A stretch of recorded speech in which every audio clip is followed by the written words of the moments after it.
I move to number 2 in the name of Deputy Eugene Murphy, the provision of home care packages. Roscommon.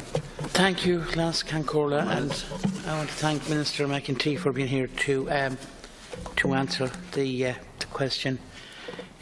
Minister, in an ideal world, most of us like to think that when the time comes, we will have the means to care for ill or ageing family members who, given their choice, would rather be in their homes rather than in a hospital or a nursing home.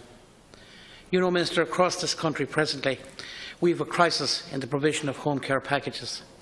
There have been hours and packages cruelly cut from those in our society who are most vulnerable. And I'm talking about my constituency of Roscommon, Galway, where I'm coming up against this problem in every clinic I have. I'll just, rather than knock the government, I'm going to give a few examples, because I'm sure if I do, you'll see exactly where I'm coming from. I was approached by a family in my constituency clinic recently. They were caring for their mother at home. She was terminally ill with cancer. They asked for more hours as her condition became worse. We asked for a review of this case to gain some more hours to help the family. And when the review took place, the family actually lost hours that they had been allocated. So a family that desperately needed those hours, needed extra hours, lost some of the ones they had there. Another sad case. A wife was looking after her husband at home. He needs 2 people with him at all times due to his very serious condition. She and her daughter lovingly provide 24-hour care for their loved one. They had been allocated a carer for 4 hours on a Wednesday, so that one of them could do the shopping, collect the pension, prescriptions and other little jobs to do in the local town. Those hours are now gone from this family, and they're left with no help or respite. I know that the figures may say that there's an increase in some areas in the provision of hours, and that may be so. But I assure you the amount of families who are looking for hours to be allocated is up dramatically due to overcrowding in hospitals and the cost of nursing home care. In most cases, families want to look after a person in the comfort of their own home. I think that's been proven beyond doubt.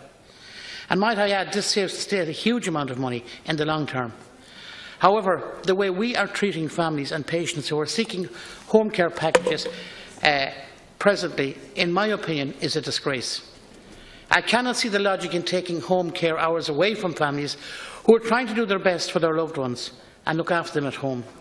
This lack of hours is only causing more congestion in our hospitals and only serves to use up vital beds, beds that are taken up by patients who could be cared for in their own homes if they had a comprehensive home care package when they leave the hospital. It does not make sense that the home care packages are being cut and those hours are not allocated to other families who are in a desperate need of help with their loved ones. There is a problem with overcrowding, as you know, Minister, in our hospitals. And one very quick solution, Minister, is to extend the home care services packages, giving the support to the families to look after their loved ones in the comfort of their own homes would be an ideal solution. Well, I recently had another case of a wife who was a full-time carer for her husband who was extremely ill. She took a stroke and is now in intensive care in hospital for a number of weeks. And amazingly, the health service executive in that area have only given a 1-hour package to somebody else to come in and look after this very sick man, even though his wife was a full-time carer. I mean, it doesn't make sense. So I'm pleading with you here today to take on board what I'm saying and offer me some hope, some comfort for an awful lot of genuine people who are in a very serious way because of these cutbacks. Thank you, Minister. Thank you, Deputy Murphy. Minister. Thank you. And I suppose just to thank the Deputy for raising this issue. This is an issue that is continuously raised, really, and I think that's because of its importance, and I suppose we know that there is a problem and it is an issue that needs to be addressed. Deputy, I think we all share the same common objective, and that's to improve the quality of life for our older people, and I suppose we're not just talking about older people who need these supports and services, people who are sick or ill with disabilities as well, but in particular with regards to older people, funding available for this year is almost 740 million for older people services. This is a range of services across the community, and obviously that's all focused on ensuring that older people timely access and appropriate care and treatment at the lowest level of complexity and as close to home as possible. Home care services are critical to support older people to stay in their own homes and communities and to maintain their independence for as long as possible. And this is better for older people. As we know, they're happier in their homes, but it also makes sense, as the Deputy has pointed out, to avoid admissions to acute hospitals.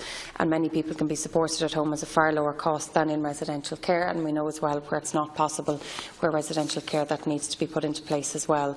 The HSE's National Service Plan for 2016 originally provided for a target of 10.4 million home help hours to support around 47,800 people. It provided for 15,450 home care packages and about 130 intensive home care packages for clients with complex needs. A further 60 clients with dementia will be supported with the co-funding from Atlantic Philanthropies, and that's under the National Dementia Strategy. This matched levels of provision in 2015. However, and I know the Deputy understands this, services are being stretched by demands for more people, and that number is increasing on a weekly basis for more hours in the evenings and at weekends, all of which unfortunately cost more. This means that even maintaining our services at last year's level would have resulted in service failure delivery this year. That is why we responded by providing an additional 40 million. So while we're saying it's an additional 40 million, it doesn't necessarily mean that there's going to be additional services and supports. That is to maintain last year's level. This brings the overall budget for home help and home care packages to about 339, which is not enough. And again, to acknowledge that's not enough, but our Programme for Partnership Government commits to increasing that funding year on year, and that's something that we will commit to. The HSE will now provide, with that funding, an additional or extra 133,000 home help hours, 350 home care packages this year. In addition, the HSE Winter Initiative Plan provides for an extra 950 home care packages, with 50 packages coming on stream each week over the Winter Initiative period. The Community Health Organisation 2, which of course Roscommon, Galway and Mayo are prioritising home care services to those currently who are in hospital or in a community hospital step-down facility. The HSE is providing a significant level of service for the area, and it's projected that the HSE overall this year will deliver 1,193 home care packages and about 1.32 million home help hours by the end of the year. Last week, Deputy, and I can try and maybe get more of an update in the coming weeks, there were 6 people registered as requiring home care services waiting to be discharged within this organisation, or CHO2. The applications for all 6 are being processed by the HSE Community Services at this time.